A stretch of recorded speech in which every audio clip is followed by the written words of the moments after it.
Alright, so I'm right at the trail. It's just like I said, across the street. I thought I'd right by the trail entrance is a nice little patch of wild roses. Get the rose hips off of those later in the fall.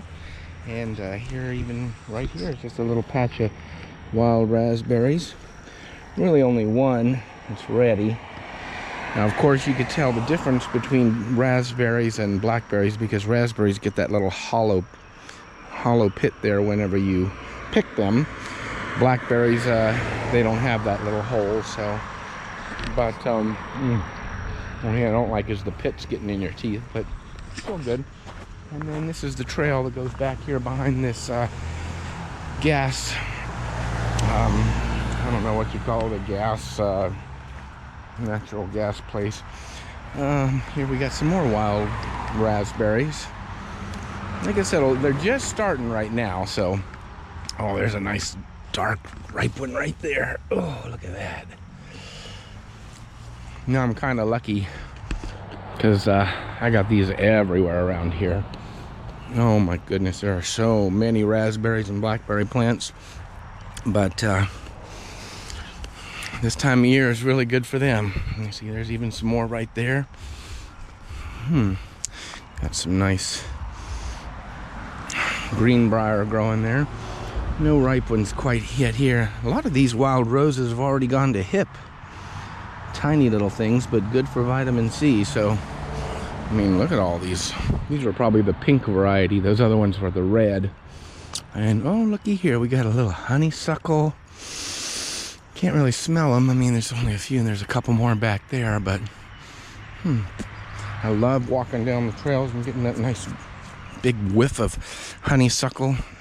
Oh, wonderful smell. All right. Get back here some more. Get away from the road. Constant cars going by. We got a little sassafras tree growing here. I always thought it was interesting how some of the leaves are round.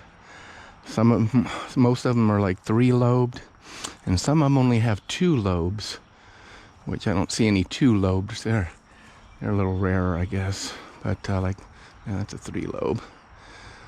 Yeah, but it's interesting how the leaves, 3 different varieties of leaves on the same tree. I guess you can make sassafras tea or even like a root beer like drink or something out of them, but I've never really tried, so I'm just gonna go ahead and walk a little bit back here. I want to avoid the bumpiness of the camera and the vibrations and everything, but nice little area down in here. Wind has done a lot of damage this year, and you can see down there that tree is fallen. There's several more up here just around this little puddle. But yeah, back down in there, there's a whole bunch more. There's at least 5 or 6 of them. Like even this one right here, leaning on its side. Yeah, the windstorms this spring did a lot of damage. Wow, you loud bird.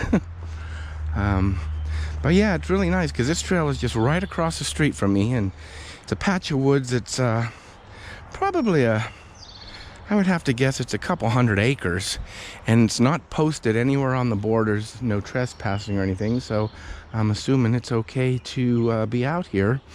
No one's ever told me otherwise, and I've talked to some of the people on the borders, and they don't seem to mind, so it's kind of nice. Now this bank I thought looked particularly good, and I planted a whole mess of pawpaw seeds all along this bank, so hopefully, because it gets just enough sun, but hopefully, 10 years from now, we'll have a producing pawpaw patch right here if I'm still around. I mean, like I said, it's my birthday today, and I'm 57, so that would put me 67 in 10 years, so we'll see. Got wild grapes around here, and all this honeysuckle, and wow, just this time of year, a lot of growth. Oh, I see a little chipmunk running around over here. I don't think he's gonna let us get a good shot of him, but cute little feller. Hey there, buddy. Hey, buddy. What are you running for? I'm not gonna hurt you. Come on, get up on that log. Make a showcase out of yourself.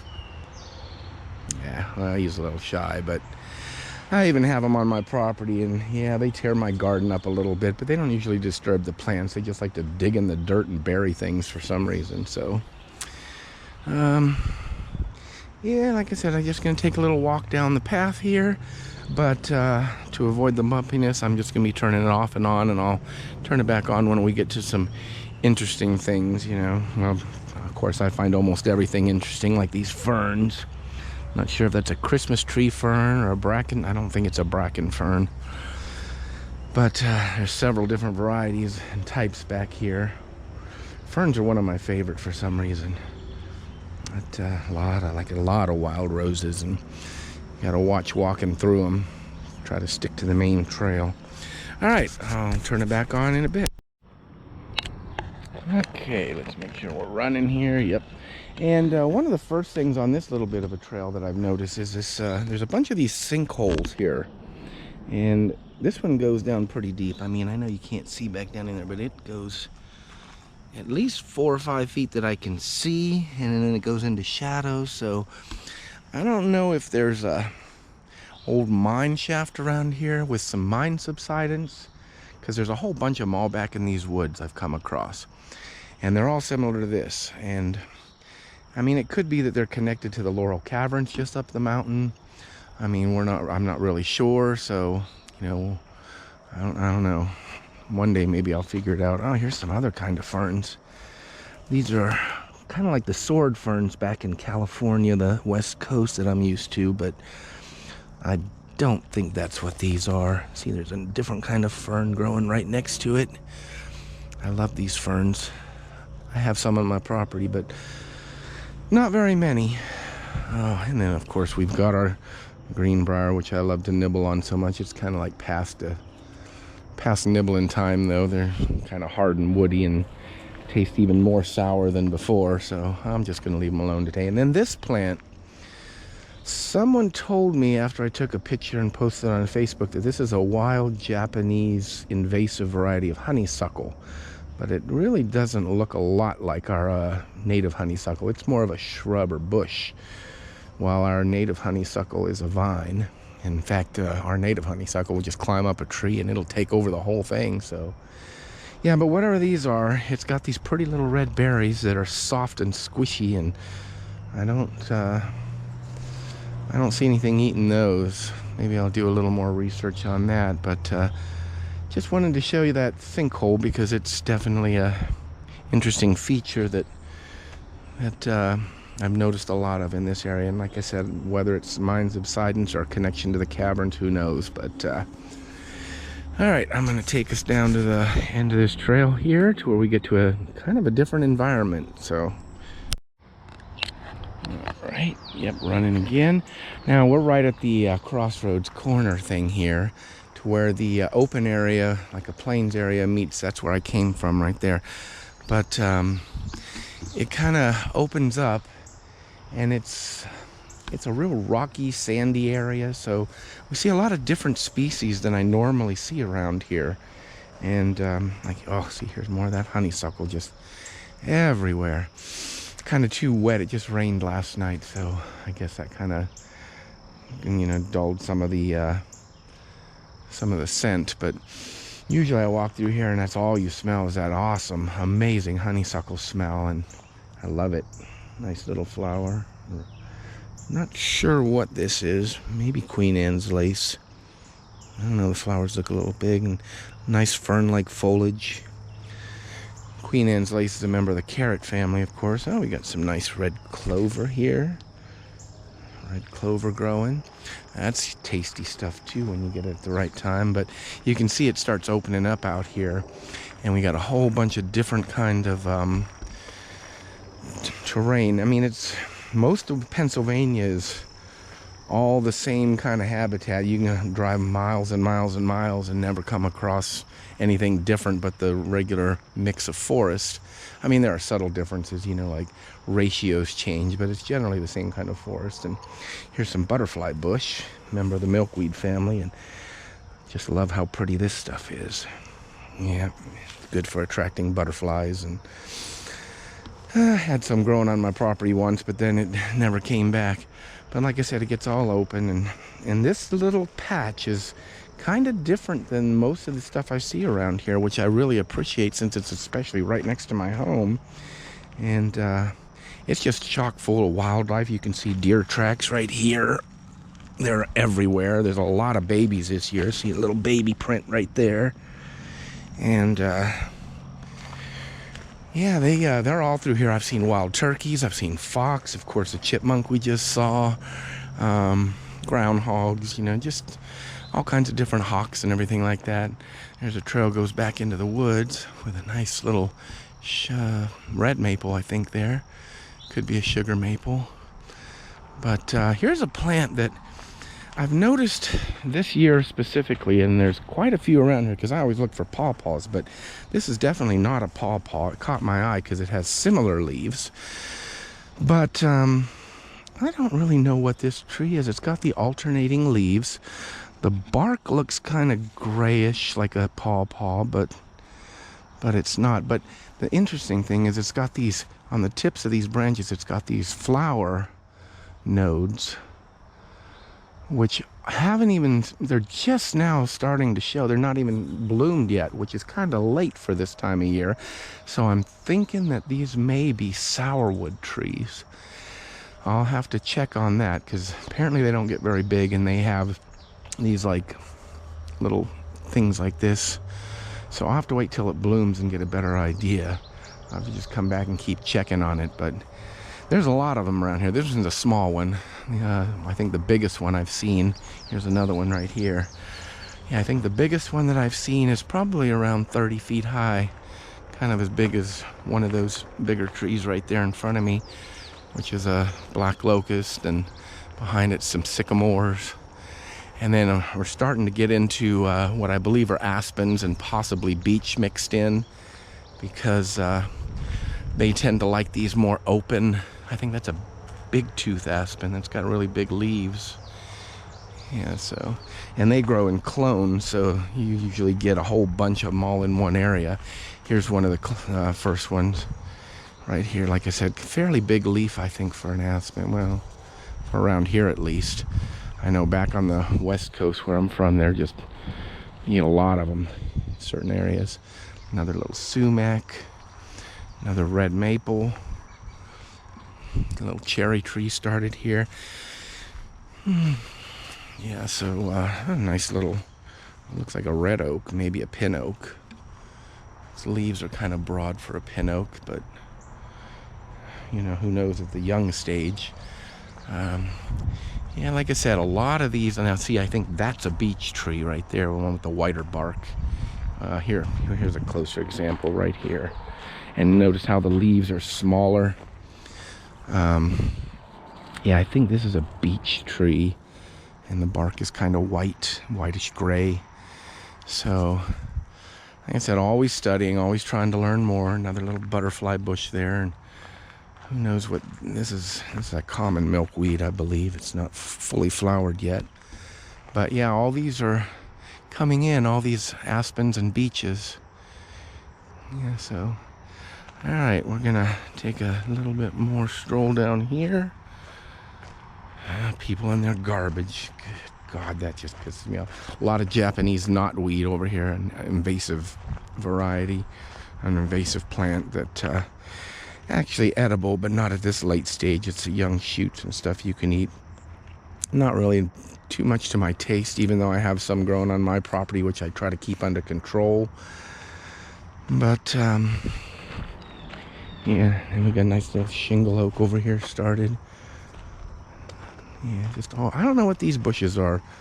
Now, I'd be tempted to say, like back home, I'd say sagebrush because they look kind of similar, but I don't know what these shrubs are. But there's a lot of these around here too in this open area. And yeah, nice pretty patch of, I think that's some kind of vetch. I know there's a lot of crown vetch around here, but I don't know about this yellow variety. And oh, what do we got here? Oh, never saw this plant before. I think this might be wild blueberries. Wow, look at that. Yeah, I'm pretty sure these are wild blueberries. Huh. I'll have to remember where this patch is. And then right next to them, we got some other kind of brambleberry. I don't think these are blackberries. They're kind of smaller bushes. Could be dewberries or other things I'm not too familiar with. But yeah, we got a nice, like I said, nice little patch, I think, of blueberries or huckleberries or interesting. Some wild lettuce. All kinds of interesting things. Every time I come here, I just look in a different direction and I see something new. Like I said, that little wild blueberry thing there, I never even saw it there. And also in this area that, you know, that's, like I said, it's just now starting to grow up. You got a lot of these pine trees. And I'm not quite sure what kind of pine trees they are, because I'm really most familiar with the white pines. But some of them have cones on them already, and I think they might be pitch pine or shortleaf pine. I'm really not that sure again. Let's see how many needles they have on each little cluster. These have 2. Let's see, 2, 2, 2. Yeah, they all seem to have 2. Which I believe a shortleaf pine has 2 per cluster. I know the white pines have 5. Yeah, but like I said, nice little open area here. People drive their ATVs back here, so the trails just zigzag, honeycomb through this whole area. And like I said, it's a couple hundred acres in my estimation. So, oh, what do we got here? Another little shrub caught my eye. Oh, it's another one of those with the, what I think might be the sourwood tree. I mean, that's my best guess right now, but sour trees have a bark that's all bumpy, but maybe the younger ones don't develop that until later, so I'll have to look on the bigger one when I come across it. All right, so let me shut her off again. I'll turn her on in a bit. Well, clearly other people have come back here. As you can see, all these rocks piled up on this other rock. Several things. We got some coke there. I think some kind of shale. What is that? It looks like a cow pie. Oh, that's interesting. Very interesting. Some kind of slag. Shale. Coke. Probably limestone. Limestone. Yeah, and a spike of some sort. But yeah, so I know, I can see I'm not the only one back here. But it's funny, I never see anyone back here. I've been back here walking around for, oh my gosh, at least a dozen times, and I've never come across one single person. Although there is a abandoned tent up here where I heard some homeless people were living, but I don't know. Yeah. All right, just thought I'd record that interesting little find there.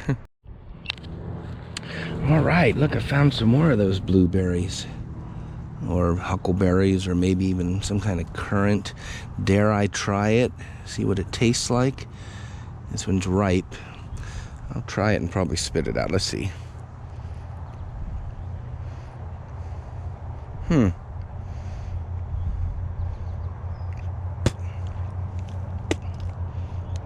little bit of an astringentness to it, or tanginess. Tastes good. I mean, like I said, I'm not going to swallow it. I just want to get the taste of it. But definitely have to look into this and see if these are like low bush blueberries or, like I said, huckleberries. I don't know really the difference between huckleberries and blueberries, but apparently there is one. But a lot of people call wild blueberries huckleberries.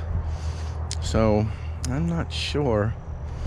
And like I said, when I'm not sure, I usually don't mess with them. I mean, I might taste it, but I don't swallow it because I don't want to take any risks or anything like that.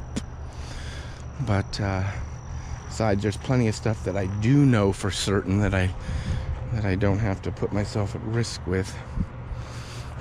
But like I said, in this area, it's just, and see, here's some more of them everywhere hiding in here. And we got some more of those bramble berries. It's very small here, probably because they're not highly developed yet,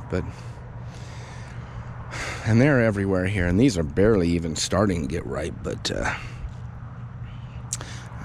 there's so many different kinds of wild brambleberries. So I mean, the most common, of course, are the raspberries and the blackberries, and right here you can see this bush is just loaded with them. I think this is just blackberry. Oh my goodness, look at that.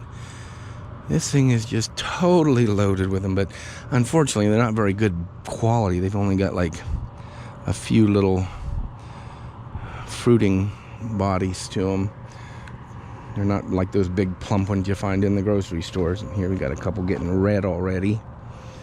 Yeah, I think that's just a blackberry bush that probably is more compact because of the direct sunlight. And these are getting a little bigger back in here, but still. And sumac again, starting their little flower pods on them. Some old ones from last year.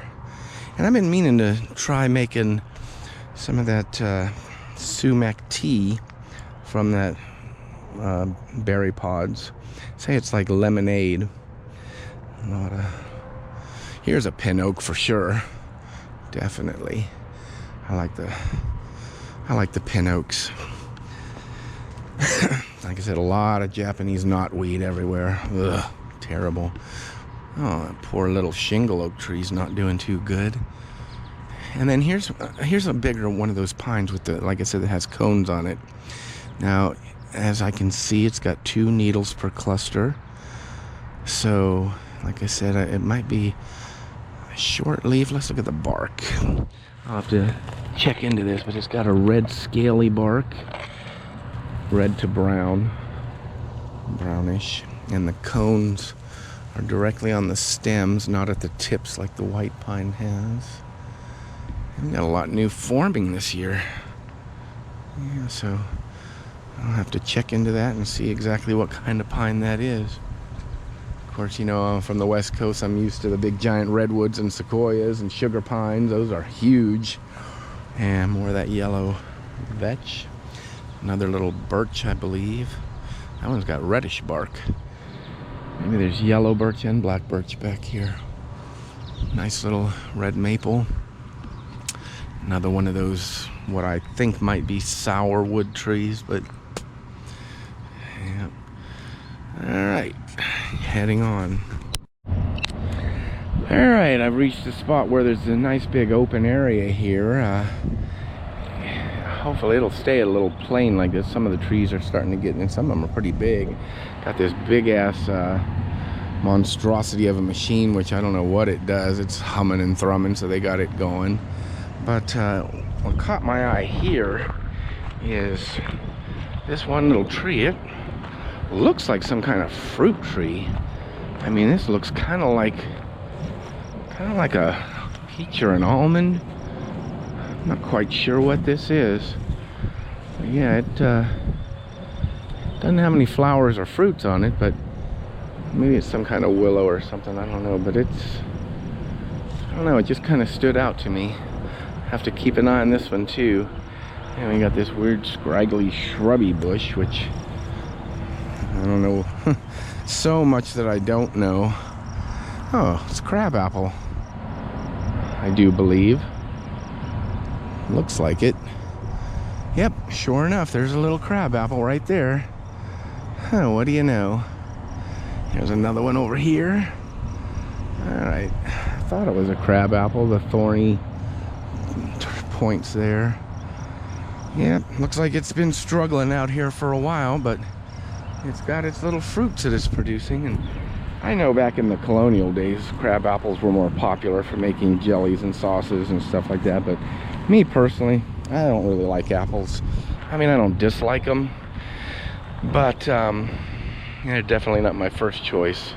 I mean, if you put them in front of me, I'll eat them, but I would never choose them for myself. I'd rather have a pear or a nice juicy peach or plum or something. But all right, so yeah, we're in the open area. Hopefully once we get back into the woods, we'll come across some deer or something, or maybe a fox run across, and I'll capture it. Because usually, like I said, I see something back here other than just chipmunks, but I don't know, they always seem to like show up when the camera's off. You know how that is.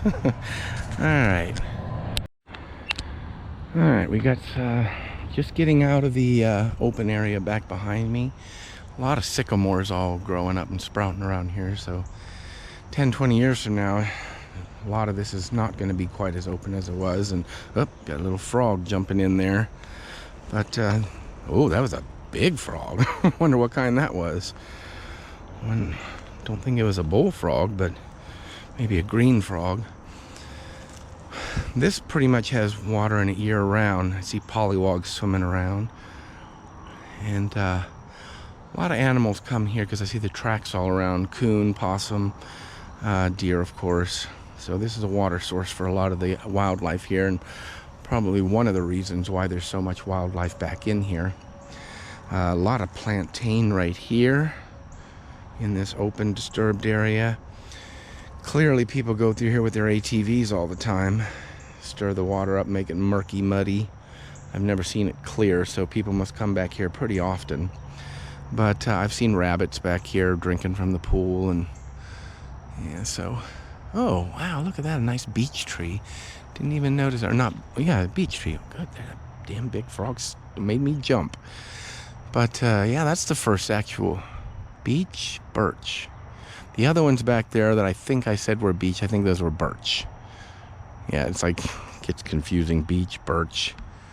Yeah, so this one's an American beech tree. Usually people carve their initials and stuff in these trees because of the smooth bark, but that's actually the first one I've seen around here. And it's bigger than I would have expected. I don't see a lot of little ones around it, which is strange. Usually it sends up a bunch of little shrubby ones. Now aspen, like I said, and then beech, birch, yellow birch. I get too confused. I think my brain's getting addled as I get older. All right, but like I said, just a lovely area to walk around and explore. Right across the road from my house. Couldn't ask for more because it's just definitely nice to have this available so close to home. So I don't know if I can get a close-up of one of these frogs, but they're pretty skittish things. Once you get too close, they jump in, but I don't see any. But, yeah. All right, I'm going to continue down again.